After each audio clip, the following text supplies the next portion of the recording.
Welcome to the Voices That Propel Us, stories of justice, action, and community, a space where justice meets action and community voices rise.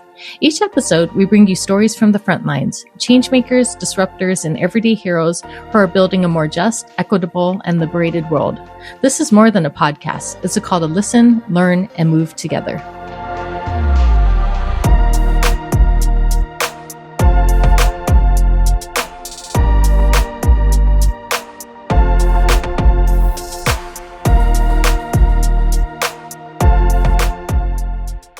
You were just listening to music from the incredibly talented Stephen Kong. You can find him on Spotify and Bandcamp. Today we have with us Ben Zingos. Ben is a multidisciplinary theater artist who studied at San Francisco State University, where he earned his bachelor's and master's in theater arts. His main focus is working in found spaces, using an immersive design methodology he codified during his thesis work that asks designers to find real-world spaces that naturally cry out for a specific play to be brought to life in them, inviting audiences to step into a new and unique theatrical experience with each production he mounts.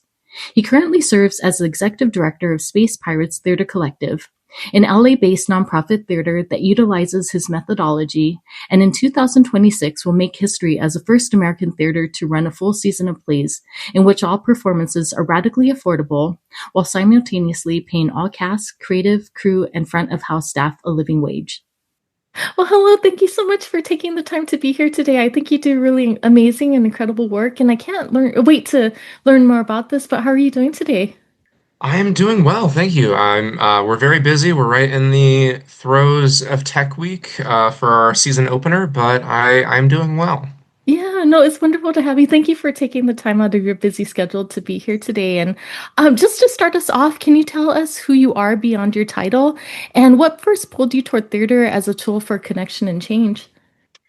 I would say, um, well, let me answer the first thing first, a little about me. So Uh-huh. yeah, my name is Ben Zingos. I am the executive director of Space Pirates Theater Collective, which is a new nonprofit theater based here in LA. Hmm. I am a theater artist broadly. I kind of do everything except for costumes. Okay. I would say that right now I'm first and foremost a theater producer, because I really want to affect and change the way that theater is made in my community and in the U.S. at large. My actual passion, what I would love to do the most, is probably directing along with designing. That's the thing I love.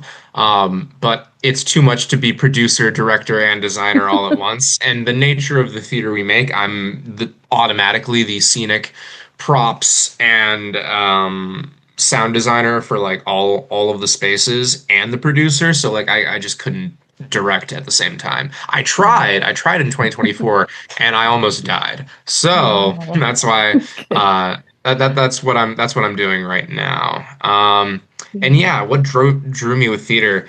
Definitely like the ephemerality and transience of Mhm. like experiencing theater and how it just really, to me, it's theater has always kind of been like a meditation on death and like the Mhm. life cycle, like Okay. Mhm. you put together a show, you rehearse it, it's in its Yeah. infancy, it goes through its childhood, you get it up, it has its life, it runs for however long it runs, Mhm. and once it closes, you go to strike and you break it down and you reuse parts of it for new things later and it becomes something else, but it'll never again be what it was because it'll never be that exact moment again, like that Yeah. that really is just a metaphor for life for me, like it really is just this way to I think very naturally and very easily tap into these kind of just really core human feelings and Yeah. concepts of like connection and just feeling each other, like actually Yeah. feeling like you are experiencing something that is real and in person and live Mhm. and is just there in that moment. Like it lives in your memory and the memories of everyone else, but all of those Yeah. memories are conflicting. And it'll only ever be what it was to you in your brain, and that'll change with time as well. And that memory will also, influence how you see and understand other theater moving forward. And so it's like all of that just really, it really makes me want to work in the medium. Um, and Okay. there's just, I got my start as an actor. There's nothing like performing for an Yeah. audience. There's nothing like the live audience. Yeah. No, thank you for sharing. That's so beautiful. I love your perspective on just how you see it. And when did you first realize that the way theater is traditionally produced wasn't aligning with your values? Ooh, that's a great question. Definitely in undergrad. I Okay. had this was like late in undergrad. It was either my junior or senior year. I think it was my junior. Hmm. Um, and we were given a pretty significant assignment, like project, in a Okay. theater production class I was taking. And it was basically like you had to pick a place, pick a size of budget, and Mm. essentially put together a theater company, like create a theater company, like a Oh, hypothetical one, okay. and put together a full season's budget for a full run of Yeah. 5 productions. And, or four. You had the option of 4 or 5 because that's kind Okay. of considered a full season and is like at least 4. Okay. And so I did 5, and I picked a like relatively like large but not like huge theater. It was like the second Hmm. highest size, and I set it in the Okay. Bay Area because that's where I went to school, and I'm lazy. Okay. And I ended up making a theater that was basically, you know, the way the pay shook out so that I could Yeah. afford everyone to have a living wage. The highest paid person was the artistic director, which is what I was told to do just for the project. Like, oh, make sure you have your Mm. hierarchy of pay and it makes sense, blah, blah, blah. And I was like, okay, cool. Artistic director has to get paid the most. And then, the people getting paid the least are like Yeah. ushers, front of house, that kind of stuff or whatever, like crew essentially, Mm. non-union crew. Which already is just the way it's structured is just telling you so much about how theater works and like how theater Yeah. views different roles and who it values and who it doesn't. But anyway, I had it so that the artistic director was making like $99,000 a year, which is very much a living wage in the Bay Area. And I had the lowest paid person, which was one of those ushers or whatever, Okay. making like $67,000 because Okay. that was also livable, and that was like the lowest like comfortably livable Wow. wage that from the research I had been doing. I was like, okay, for a single Okay. person trying to live in the Bay Area and be able to Yeah. like commute to work in San Francisco, like how much is it going to reasonably like cost to survive? And so that's what informed that number. Yeah. And basically, what informed the artistic director's number was I needed to have everyone make that. And Okay. so the artistic director got the most I could give, and so on for the other bigger ones too. It was kind of spaced out. But anyway, I finished my presentation and talking about, how I had it all structured. And the professor literally like laughed in my face and was just Wow. like, there is no artistic director on the planet or executive director, head of a company that is going to take less than $100,000 just so that other people can have a living Wow. wage. Like they have a PhD usually, if not at least an MFA, and they expect to be well compensated. They won't take less than 160. And I'm Hmm. like, for this size theater. And I'm like, are you serious? And she's like, yeah. And I'm like, but if I pay them that, then I can't pay anyone else a living wage. And she was Yeah, like, right. welcome to theater. Wow. And um and to be fair, this professor was not belittling me. Uh-huh. She was just like reacting to her own trauma of having worked Right. in the regional theater scene for like 10 years prior to going into Right. teaching. Like this was just her experience in her life. Like she was just Yeah. being honest and like trying to not have me have any illusions about how the Yeah. system works. And so, but what really moved me from that experience after though was like after she finished saying that, I finished my presentation and went to sit down. All the people sitting around me were like, "Man, I want to join your theater." Yeah. Like they were like, "That sounds like a great theater to work for. That would be sick." And Yeah. was just like, yeah, this would be sick. People would like this." But it's just that, the people at the top have to choose to not be greedy. Right. And, Right.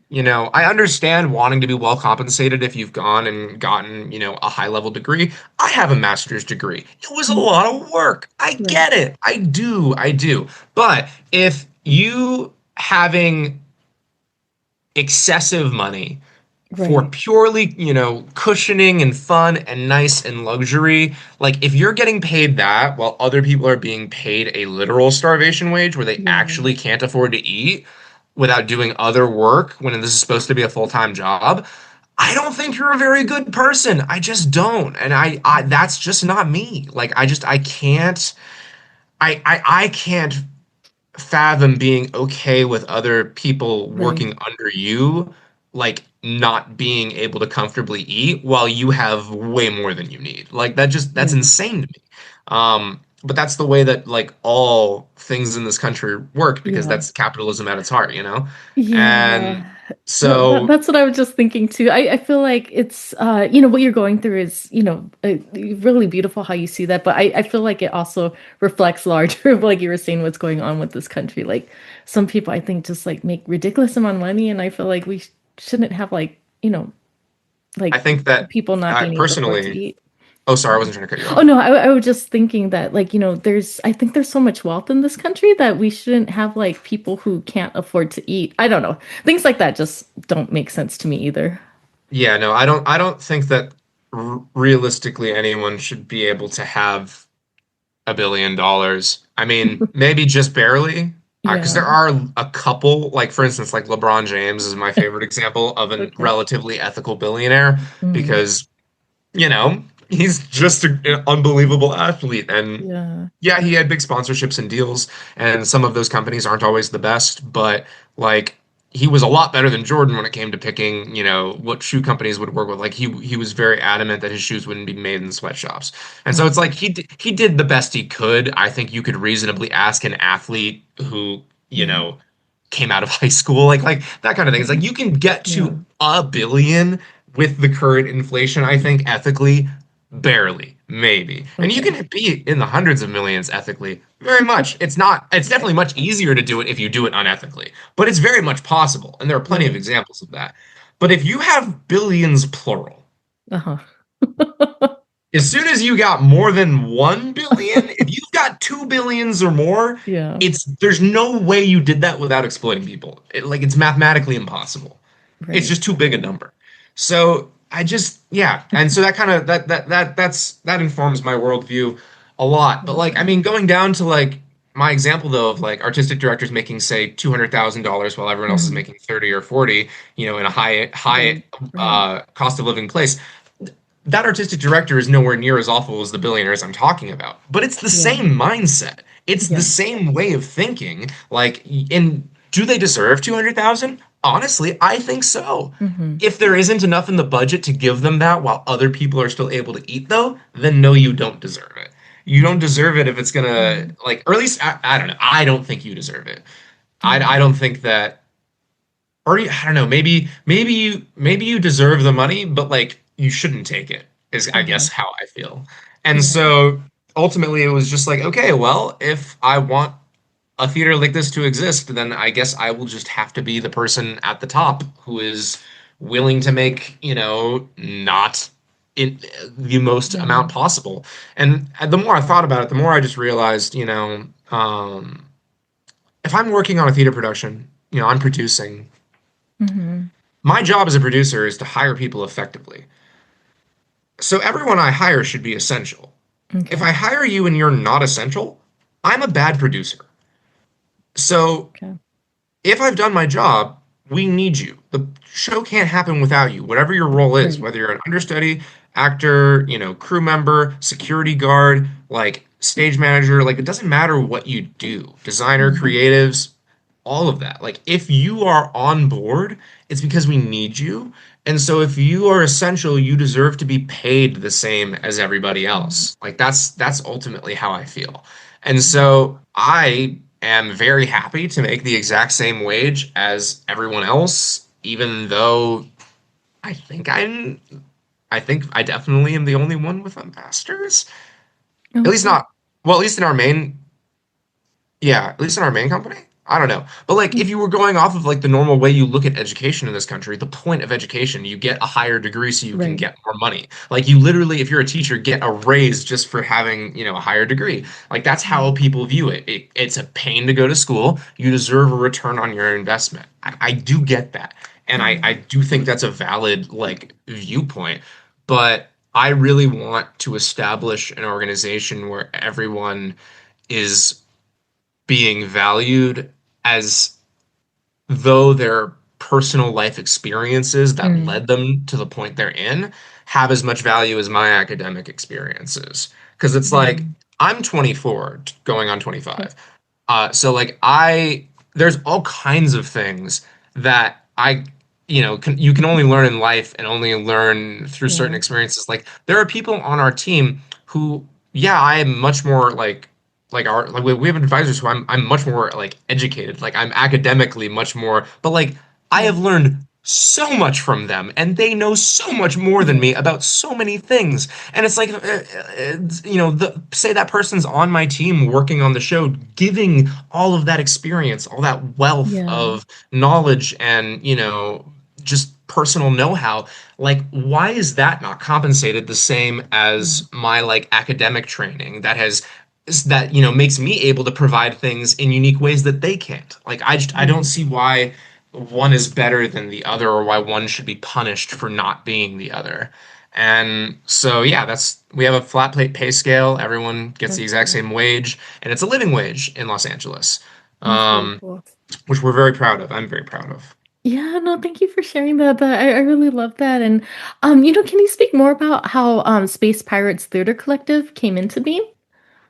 Yeah, so it's kind of a mix of things. Okay. Obviously, all of the ethical, Uh-huh. political, stuff is very much just part of my own ideology and being. But Mm-hmm.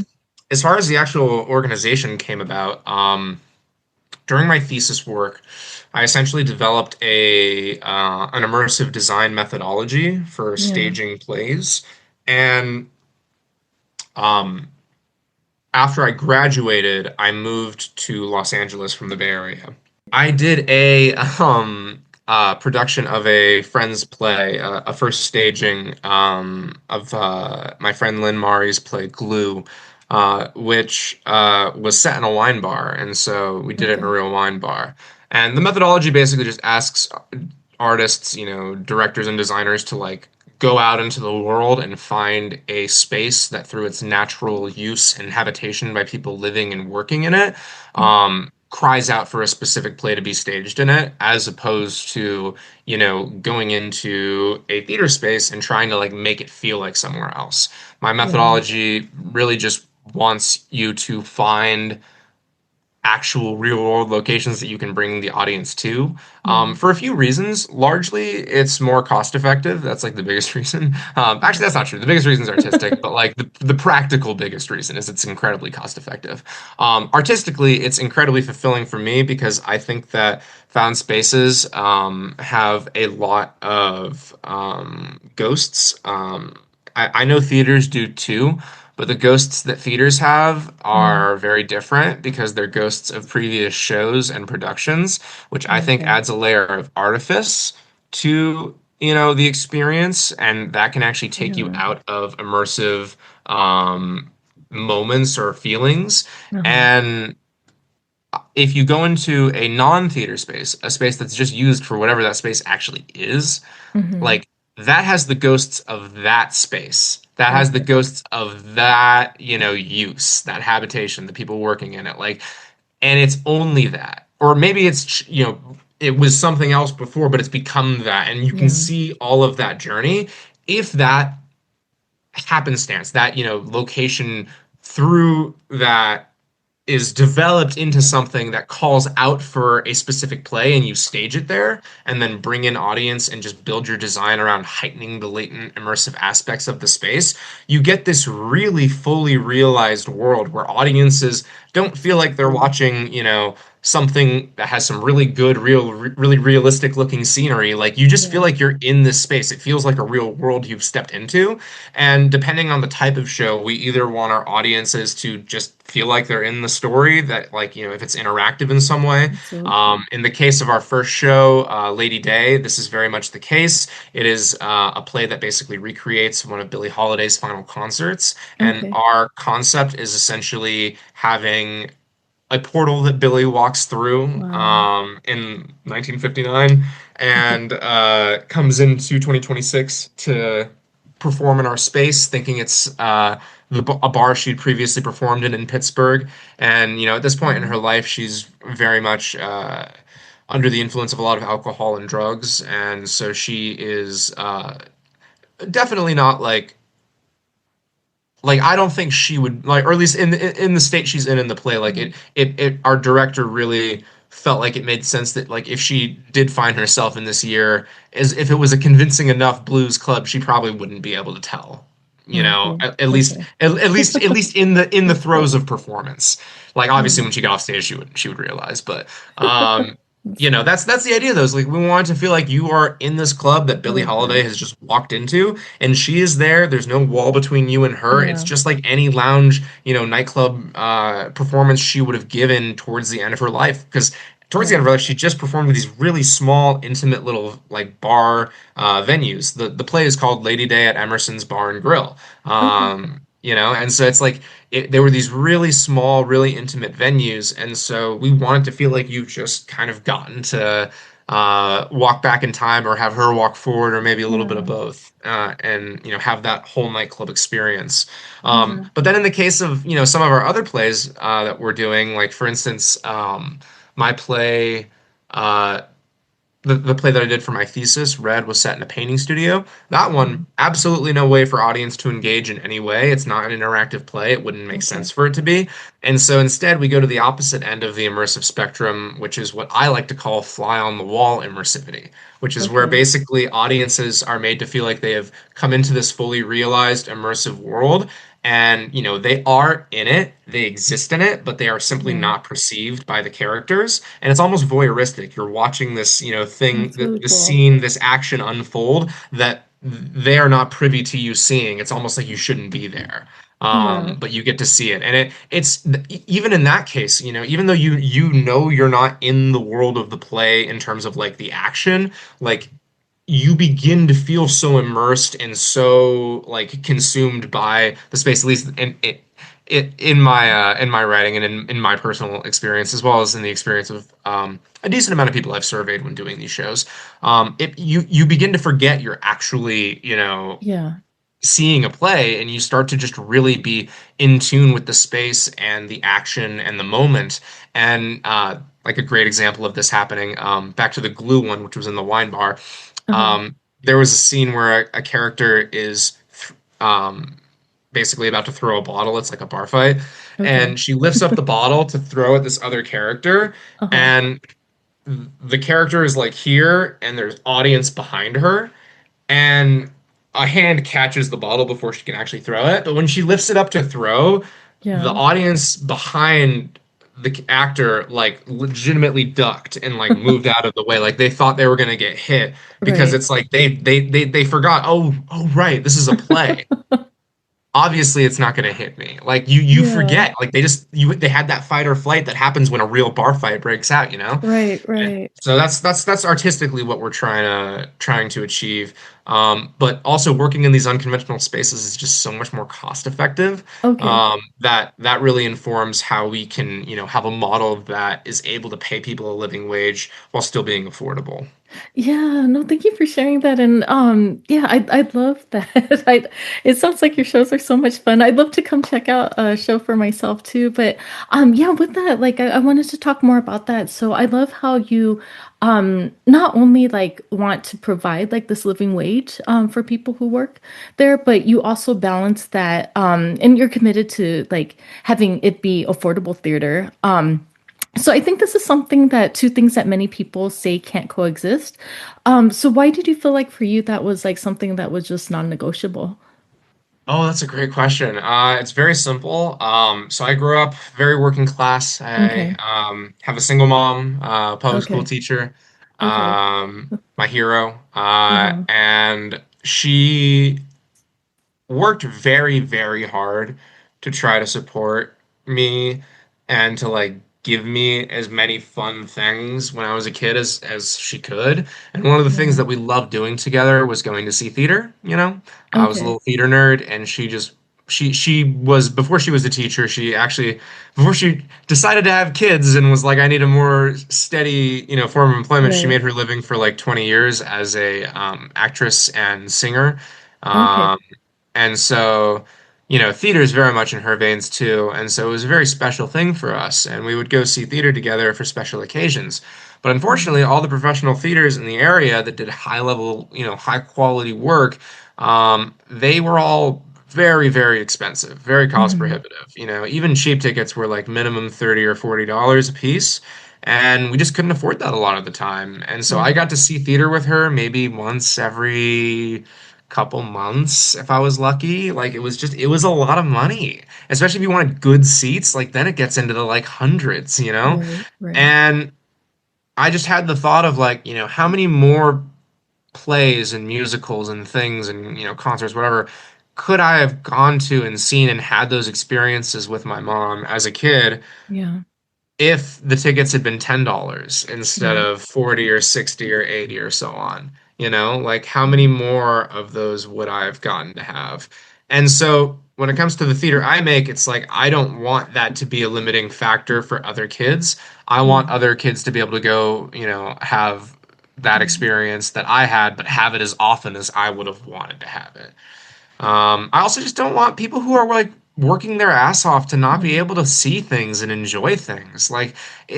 if you are living, paycheck to paycheck, you can't afford to go see movies anymore. They're like No, I know. $30 a ticket No, I now or know. $20. Like, Yeah. it's ridiculous. Right. And if you're a family of four, you want to go do a Hmm. movie night, it's over $100. It can get close to two with snacks and everything. I mean, it's ridiculous. Yeah. And so, I don't want people who are working the hardest in our society, in our community, to not be able to afford to go see the thing, that Yeah. is to see something that's in their community that is really good and really entertaining. I want it to be accessible, and I want people who don't go see theater, who think that theater's Yeah. dumb or gay or whatever it is. Like I mean, I want people to give it a chance and see that, oh yeah, like it, I mean, it is very gay, but like like we want Yeah. people who don't normally go see it to try it and to like be like, oh, this is for me. Because like that's the other thing is like we focus on marginalized perspectives I love that. specifically That's because, wonderful. we want to elevate communities and create theater that is in their community and that is for their community and that is like a Hmm. space where they know that they will be in the majority and that it is their space I to love see their that. own work as opposed to what usually happens when like say for instance a black artist has Hmm. their play produced by a major theater here, like it can be the best production in terms of creative. They hire a black Yeah. director, they do the design, hire good designers, cast it authentically, everything's great, and then they Yeah. do the show and it's like tickets are $40 or more, Right. and it's in a rich white neighborhood and the entire audience is pretty much white, like, and Yeah. this is not a hypothetical. I mean, our director for Lady Day literally went and saw Pasadena Playhouse's Top Dog Underdog by Susan Laurie Parks last year, which is Hmm. a play that is literally just about how the American capitalist system crushes young black men and turns them against each other. Okay. Um, yeah, she went to go see it, and she was one of three black people in an audience of over 500. Wow. And it's Wow. just like this just feels like modern minstrelry, Like Totally. it's taking marginalized stories and packaging and profiting off of them for the entertainment of the people who Yeah. marginalize them. Like, No, totally. Yeah. Actually, I've had guests who are musicians that we've talked about that, like how to like appreciate the music and not just exploit people, but actually like appreciate the people and the cultures that are actually creating like this art, this music. Yeah. Yeah. No, that's And really cool. and so yeah, the tickets are very much just non-negotiable for all those reasons. I mean, I want Yeah. people to be able to come see it. I don't want it to be a barrier of entry. And our drinks are also reasonably priced too. We Oh, don't that's cool. yeah, we don't gouge. We don't, Okay. charge exorbitant prices for things. We want people to just actually be able to have a good time. And if they Yeah. have the means to pay more than they're being charged, we have a sign that basically says, "Hey, we're a nonprofit. Make a tax deductible donation, give us a Wow. tip essentially, and it goes all of the money raised by the production goes directly back into the people who worked on it. So Okay. Okay. once our base like wages and production costs have been met, any additional money is added to a pot and then split as an equity share between everyone based on time worked. Okay. So artists actually benefit when the show does well and when people are buying Yeah. drinks and people are making those donations. Yeah. So yeah, we encourage people who have the means to pay more to do so. But we Yeah. don't want people who don't have the means to pay more to feel like they're excluded Right. or less welcome in any way. So we're very intentional about that. Yeah, cool. No, thank you for sharing that. That's so beautiful. And more specifically, in 2026, Space Pirates aims to become the first American theater to run a full season that's radically affordable while paying a living wage. So, why do you think that this moment is historically significant?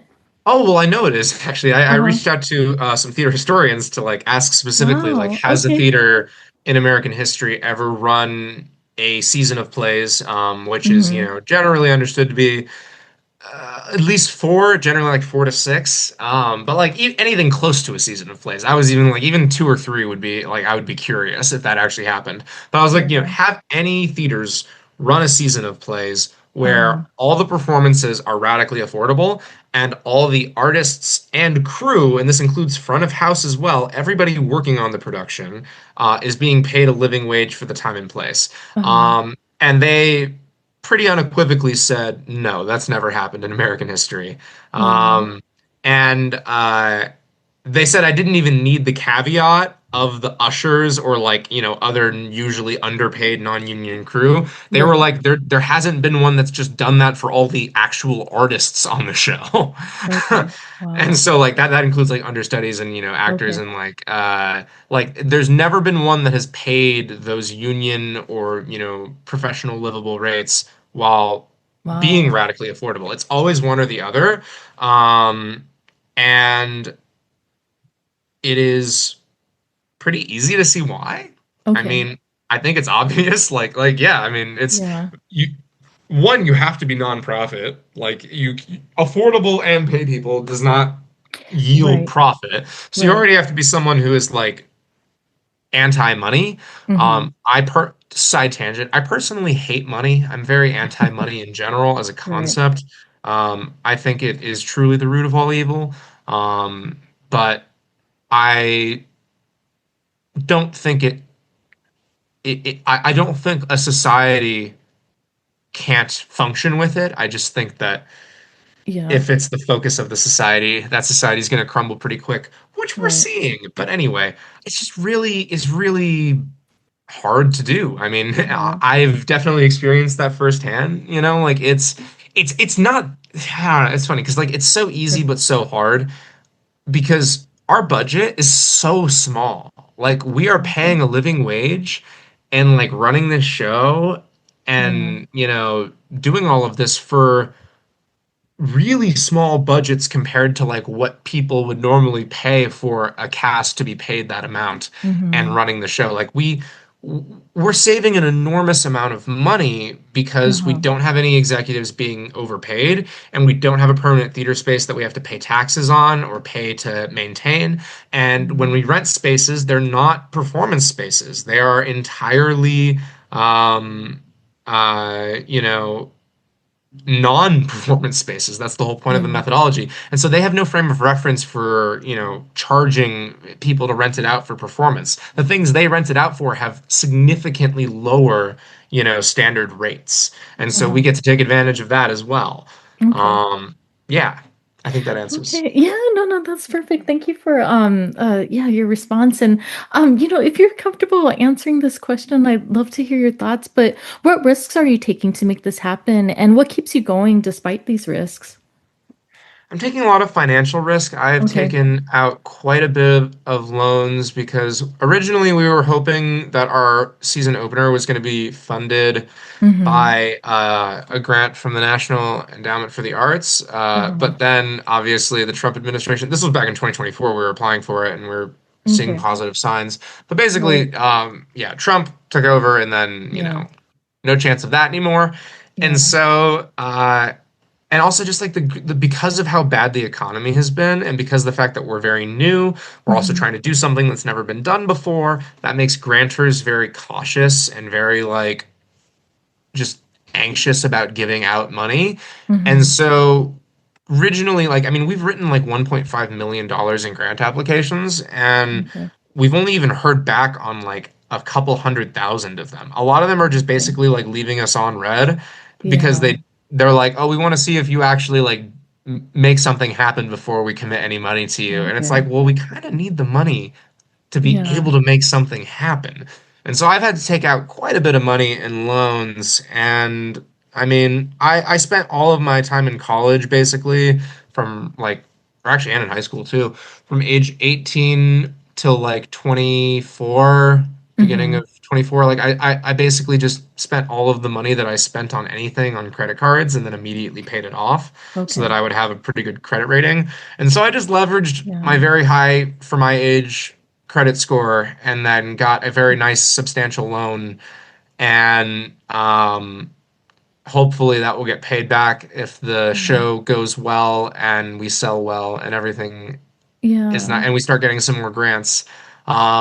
If this first show flops or we don't get funding and the season Yeah. falls apart, then I will just have to work my day job and pay it all off slowly and then try again. So Yeah. No, it's risks, no. always not fun, but it's Yeah. never over till it's over.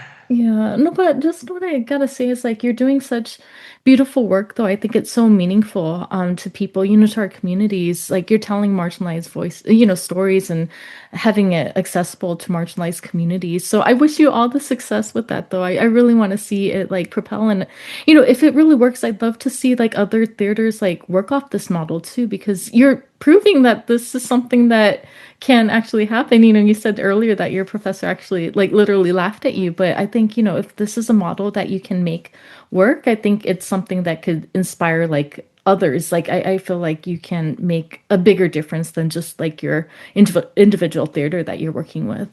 Mhm.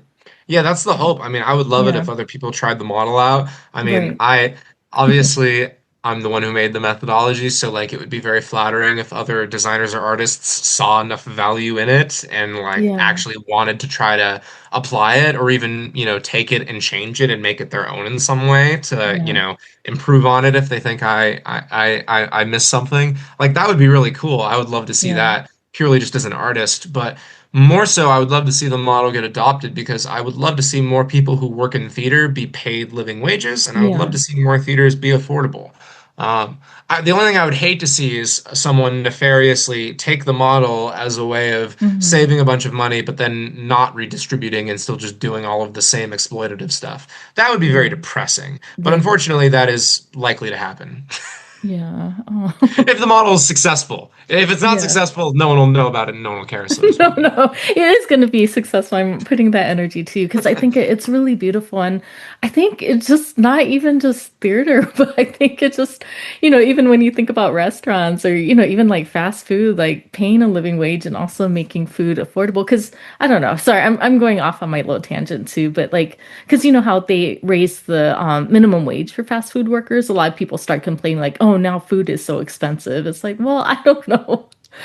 I mean, Yeah. actually, that's the thing though, is that's the thing is that's not how it has to be though, because they raise the No, I wage for fast agree. food workers, and these fast food companies respond to that by raising the prices and going, "See, you shouldn't want us to pay our workers a Yeah, living wage. Now you right. have to pay more for your sandwich." When really it should be, "Oh, the CEO just gets a Yeah. little less profit." No, that's what I agree to. Like it's so BS. I'm sorry. No, so so for listeners who feel inspired by this work, what are the most meaningful ways that they could support or get involved or really help to like propel this forward for you? Oh, definitely checking us out. If you're in the greater LA area at all, Yeah. I highly recommend coming and seeing the show. This Yeah, Billie I'd love Holiday to. play we got is Uh-huh. just incredible. The lady we have playing Billie Holiday, actually both our lead and our Mm-hmm. understudy, they're both just breathtaking. Yeah. And so if you can see it, tickets are $10, drinks are cheap. Wow. Okay. It'll be a great time. You can check us out on our website at spacepiratestheatercollective.org, theater spelled RE.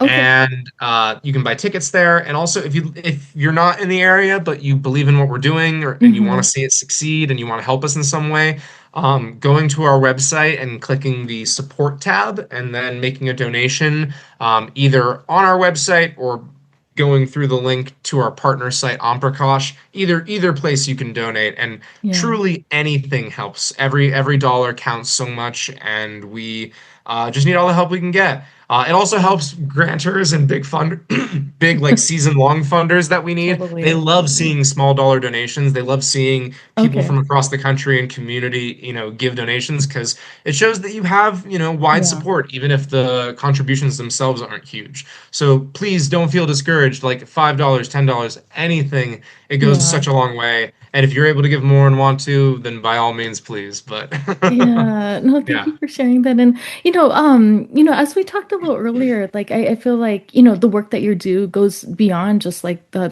theater. But what have you personally learned about justice, leadership, or care through building Space Pirates Theater Collective? Ooh, I've definitely learned a lot about leadership. Yeah. It's very important to remain calm when Okay. you're in charge. And I'll be Mm, honest, there have been times where I have not in my life, and even a yeah. couple times in some of the SPTC moments, where I've kind of either gotten rattled or lost my cool. Mhm. Usually pretty quick to regain it, but like it's hard. It's hard to stay calm when it feels like Yeah. something's falling apart or when, one really big new roadblock gets thrown at you. But the thing is, it's a long game. Like if you're in charge of other people and you're Yeah. leading them, the short-term value of, Hmm. anything negative, losing your cool, yelling, it doesn't matter what it is. Anything that is like not constructive, like the short-term benefit of it making that person, move with some extra urgency or whatever it Hmm. is you get out of it, or even if it's just satisfaction because they pissed you off because they did something really stupid. Like Yeah. it's hard leading. It is hard, but like Yeah. whatever that short-term benefit is, it is massively outweighed by the long-term damage Yeah. of both your relationship with that person, but also just with how other people perceive you as a leader moving forward, how that person will talk about you. Like it matters so much all Yeah. the time Right. how you comport yourself, how you behave, how you talk. And like it is really hard, but it's incredibly necessary to Yeah. always be the person who is calm. And if you aren't able to remain calm in stressful situations, I don't recommend leadership. Yeah. No, Yeah. totally. No, I thank you just for don't. sharing. It's not. And honestly, like I Yeah. used to be terrible at that. It took a Uh-huh. lot of work. I kind of had to learn how to be a leader, and I've had to Yeah. really kind of intentionally push down some of the more eccentric and maybe negative aspects of my personality, Yeah. like that would otherwise be more, visible. Like Yeah. you just gotta be better. You have to like do better is essentially just the thing. It's like always do better. Um, Yeah. and and the biggest thing though is just the ability to recognize. Like if you Hmm. can't introspect, if you can't interrogate yourself, I don't think you can be a good leader because if Yeah. you can't interrogate yourself, you probably can't listen when other people are Okay. checking you as well. And if you Yeah. can't be checked by others as a leader, you're not a leader, you're a dictator. Okay. No, I love that. And yeah, I've been in leadership positions myself, and you definitely have to have thick skin. But yeah, thank you for sharing that. I don't know. I don't know how helpful that was, but No, no, it's helpful. No, and I think it just being real, about what this work takes and everything. But I'd love to hear your your thoughts on this too. But what gives you hope right now, especially in a time when so many cultural institutions are struggling? And I know you talked about this a little before, but what helps push you forward? I would say the people in my life definitely do. I would say the process of making art does. But I would say more than anything else, like especially in this world that is very Mm-hmm. authoritarian, fascist, awful, just I mean, this current regime we have in the White House, Yeah. um, they they can really bring you down, but the response from people to their injustices and to Mm-hmm. their, actions. Like the response in Minneapolis to the shootings, as awful as the shootings were, that Yeah. was actually very hopeful for me. Like I feel a lot of hope seeing that like, yeah, this country is not going to just take this lying down, Yeah. and there are more of us than there are of them. They're just Yeah. loud, and we just got to be Yeah. louder now. It's time for us to actually speak. I listen to a lot of music. Music's kind of Mm-hmm. my other refuge, the thing that gives me hope. And one beautiful thing about records is unlike theater, they're Okay. frozen. Okay. They're they're static, Uh-huh. They're in time at where Yeah. they were, and they don't go anywhere else. And unless you remaster them, I guess. But like a record is a photo. And Mhm. so you are able to see Mhm. where the same things happened before, just with a different, Yeah. cover or whatever it is, different mask. Like you can see in the work of artists like, if you want to go to the 60s, Bob Dylan Mm. and, people in the 70s, now I'm gonna make myself look dumb now.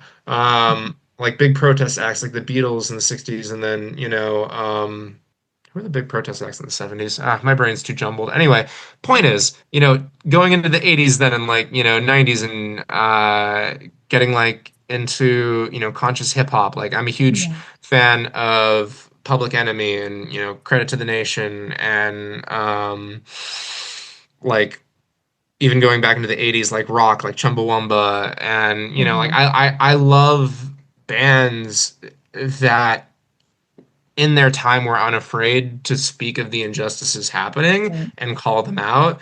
And you can really get a lot of inspiration, I think, and a lot of hope from understanding the history, seeing the challenge they had at their time, and knowing that Mhm. that challenge was overcome, knowing that they actually Yeah. did get through that. We're dealing with a new version of it, but like that specific challenge they got through. And that gives me hope is like we're the now like last year, we had so many artists writing incredible music about the horrible shit we're going through.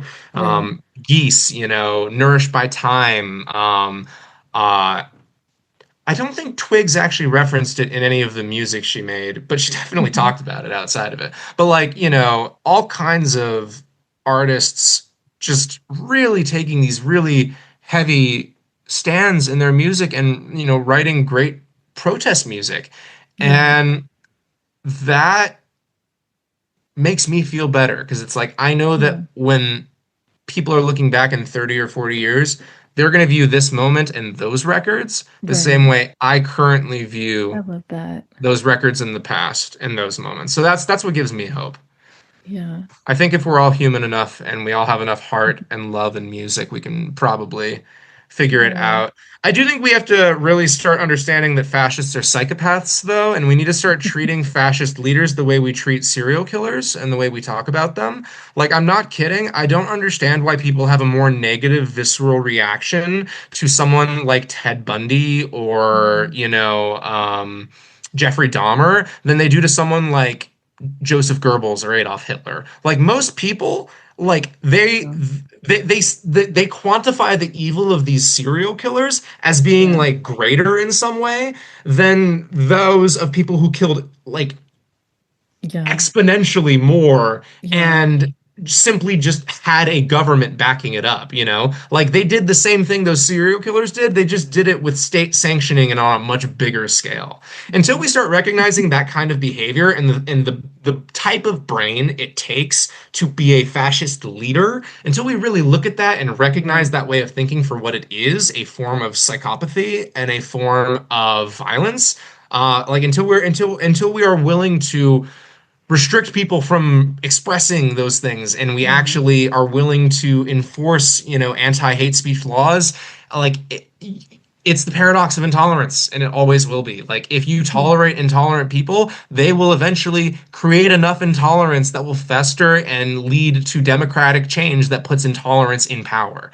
And it's Yeah. like you cannot be tolerant to intolerance and you can't allow these psychopaths who truly just want to do damage and cause pain and who get their pleasure from doing these things. Like people talk about like the atrocities of dictators as though they were like collateral, as though it's like, Yeah. oh yeah, people died because they were in the ambition, in the process of this leader trying to do their thing. It's like, no, they died because that leader wanted them to.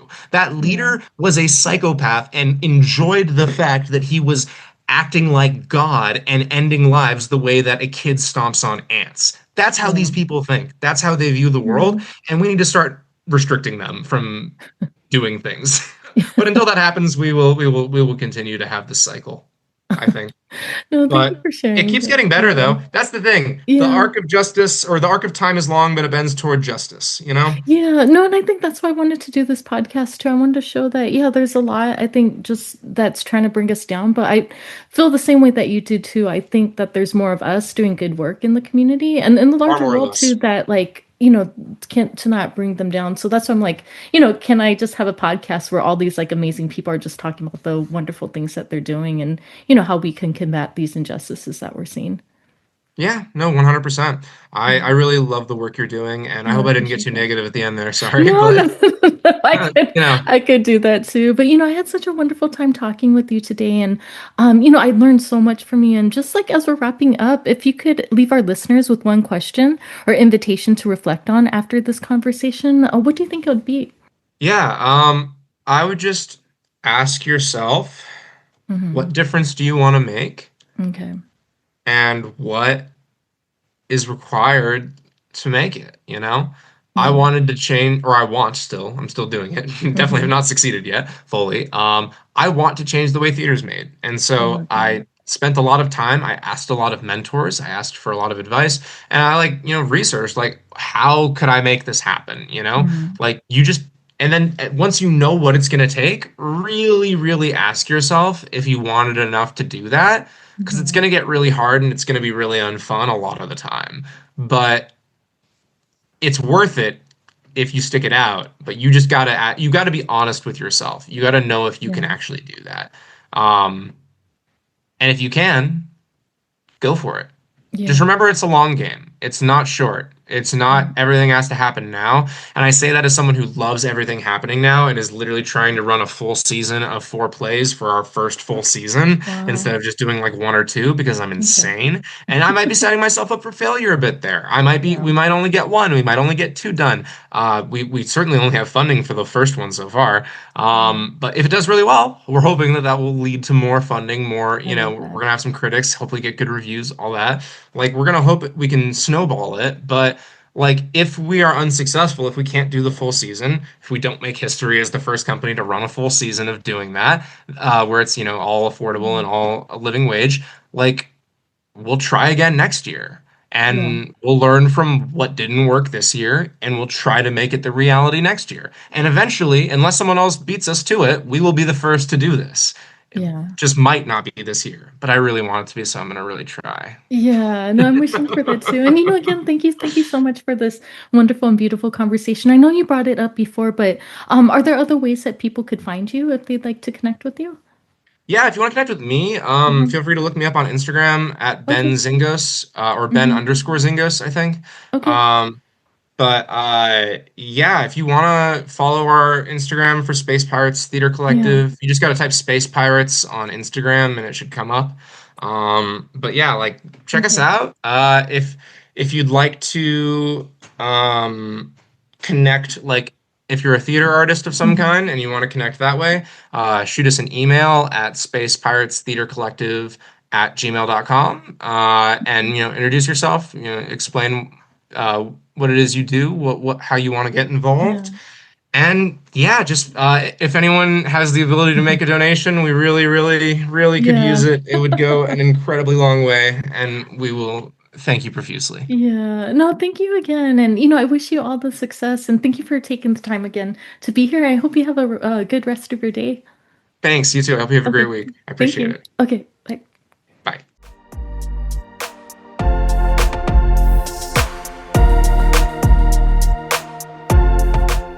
Thank you for being here and tuning in to Voices That Propel Us, stories of justice, action, and community. Your presence in this movement matters. If today's conversation moved you, share it, talk about it, and keep the work going. Together, we're not just imagining change, we're making it. Until next time, stay bold, stay grounded, and stay in the fight.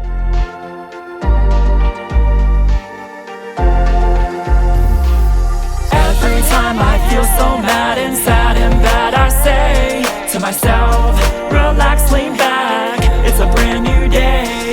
And every time I feel so down that a frown is all that's on my face, I remind myself to take a breath, it's a brand new